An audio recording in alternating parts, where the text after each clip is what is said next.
घेस महाविद्यालय रे स्वभाव कवि गंगाधर मेहरंक जन्मजयंती पालित। महान ओडिया कवि स्वभाव कवि गंगाधर मेहरंक जन्मजयंती आज घेस महाविद्यालय रे कार्यक्रमटी ओडिया विभागर अध्यापक श्री जगदीश साहू, श्री अरुण कुमार मेहर और श्री क्षीरोदर मेहरंक नेतृत्व में संचालना करागला।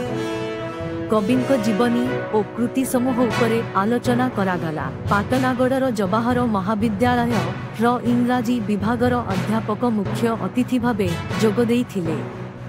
से तांको भाषण रे कहिथिले जे गंगाधर मेहरंक कविता ओडिशार स्वर को प्रकाश करिथाए एवं मानवता, सत्य और सामान्यर संदेश देइथाए। कार्यक्रम शेषरे श्री अरुण मेहर धन्यवाद ज्ञापन करिथिले। कार्यक्रमर सफल रूपायन पाई अध्यक्ष श्री पाणिग्राही समस्तंकु साधुवाद जणाइले।